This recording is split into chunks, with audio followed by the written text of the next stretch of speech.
How's it going? My name is Alex, and I'm here to show you a quick little tip or trick that I've picked up along the way owning this 2009 C6 Corvette. It's just a base, but if you are like me, and maybe this isn't even the problem of it, but I do daily drive this car every day to and from work. And it does have this aftermarket intake, which I think leads to a lot of my problems. So where I live in Virginia, it rains quite often. And when it does, and I'm caught in it because I'm going from work or coming home or going to work, water from either excess water on the road that comes and splashes up and gets in here or whatnot, or maybe just gets in the engine bay, will get this little sensor wet. And when it does, the car starts misfiring and will pull timing because it's not getting enough fuel and air. And normally, if you don't have anything done to it in your stock, the only way you'd be able to tell is if the car was misfiring or just breaking up on poles. But I can't really open the door because I turned the unplug the battery. But right there, if you can kind of see that, I have a Y-band installed, and so that gives me real-time updates of the fuel to air ratio. And so if it gets wet, or one of the indications that I know that it's got wet or the sensor has gone bad, is that it'll go all over the place. Like we're talking at idle, it'll go all the way up to 18 and won't read, and then when you're accelerating, it'll go all the way down to 10, and it's just not a good time. So I figured I'd show you. All you have to do is just unplug this little thing right there, and I'll show you what the new one looks like. This is what it looks like.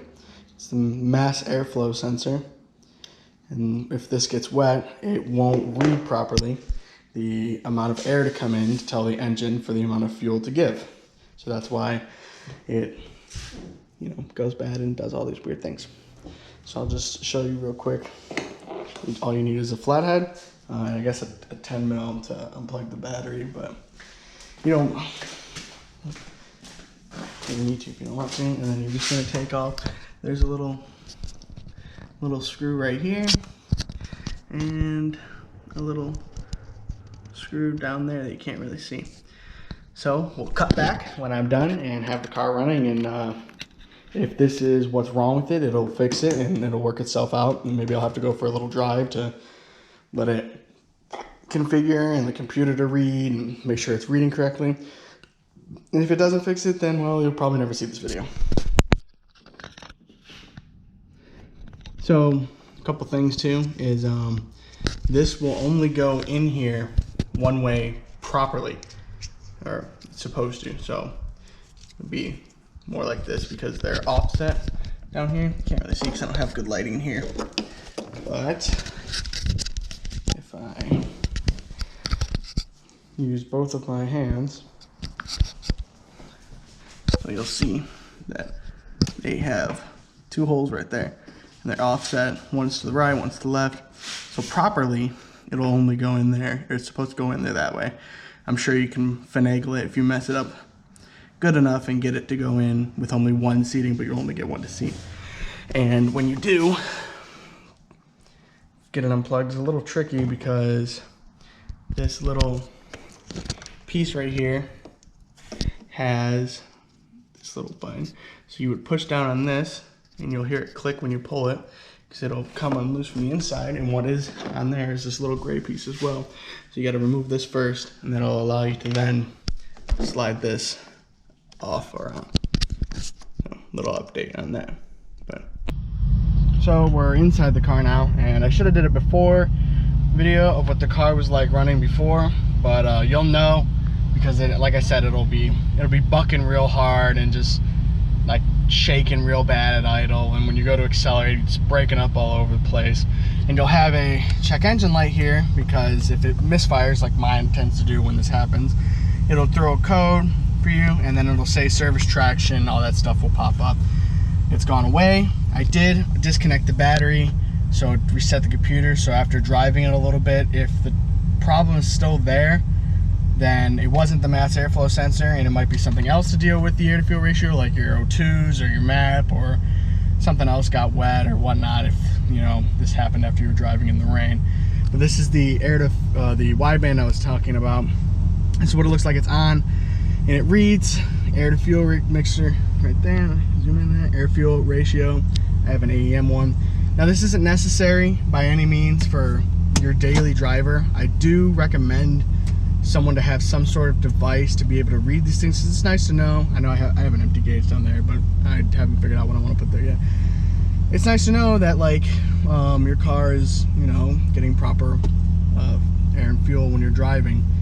I think this is good for while it's idling. I don't remember. My tuner is the one who does all this stuff, and I'm not a fucking tune guy by any means necessary, nor do I even really know what is good, I guess, for normal operations. But I have owned the car for 2 years, and these are some of the tidbits and tricks that I've picked up over the 2 years to keep it running. I do, as you can see, daily drive the car 95,000 miles, and I take it to and from work. Now my car does have some aftermarket parts to it, headers, aftermarket exhaust, and it's got a tune on it.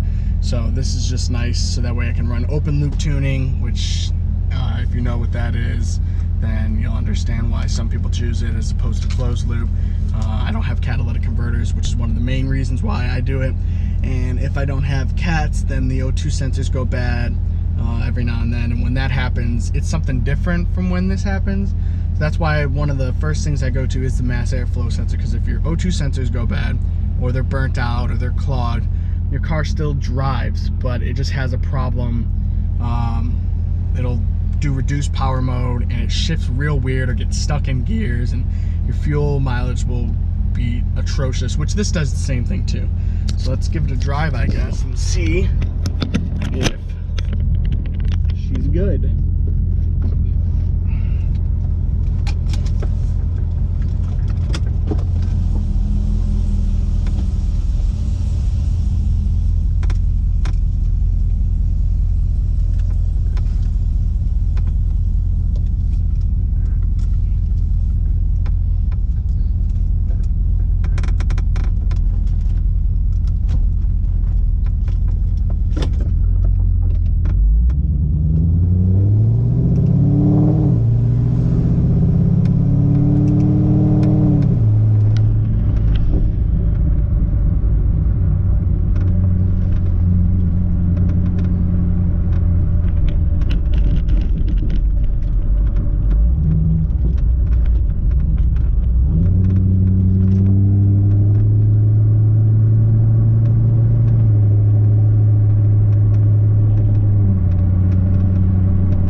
It pulls fine. Yeah, when it's pulling, it sits about 12.0, anywhere from 12.0 to 12.5, 12.3 under full acceleration. And then at idle, it sits anywhere from 13.8 to, and what I'm talking about is this right here. So I'll show you when you're sitting here. So just sitting here, idle in park. Yes, it's an automatic. You can hate me in the comments. So it's anywhere 13.6 to as high as I've seen like 14. Now that might be a little low or high depending on whatever. Like I said, I'm not a tuner, nor am I actually really much of a mechanical guy myself. I normally pay people to do the work for me. But little things like that I take care of, changing oil and stuff. Just like I'm not gonna swap heads and cam package. You know, I don't have the knowledge. I wish I did, and you know, I wish I went to school for it. But it's still time, maybe. Who knows? But this is what it sits at, and this is sometimes a little off. What I do is if I'm not feeling right about it, I'll normally just take it back to my tuner. He'll hook up his car or a computer to the car. We'll go around, make some polls, and if he has any adjustments to make, he'll make adjustments. I do street tuning, so I don't have like a handheld tuner. So he just plugs up his computer, flashes it, and I know street tuning doesn't really have much to do with that handheld tuner comment, but I guess what I'm getting at is I've never been tuned on a dyno, so I don't even know what it's making, and I don't have a handheld, so I can't really change like tunes up on the fly like most people. I don't even know if this car has one. It's kind of old, so I don't know if they make a program for it, but he'll hook up the computer to it and look at all the data, make some adjustments. The last time this happened, I went there, he said it was running a little rich, and he just adjusted a little bit and got it right into that sweet spot. I don't know if I have to do that every time the sensor goes bad, and I really hope I don't, because it's not too expensive, but it's just like, it's repetitive, you know, to have to keep taking it back to get it tuned and whatnot. But thanks for tuning in. If you enjoyed the video, I was trying to show my face, like, oh, hey, there I am. If you enjoyed the video, leave a like and a comment.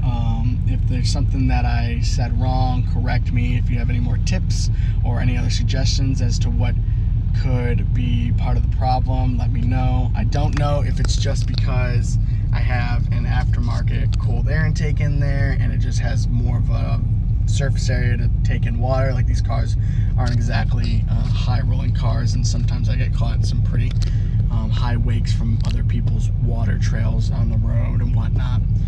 I guess it's just, I gotta be careful with that if I'm gonna daily drive it. But you know, thanks for tuning in, and I appreciate y'all.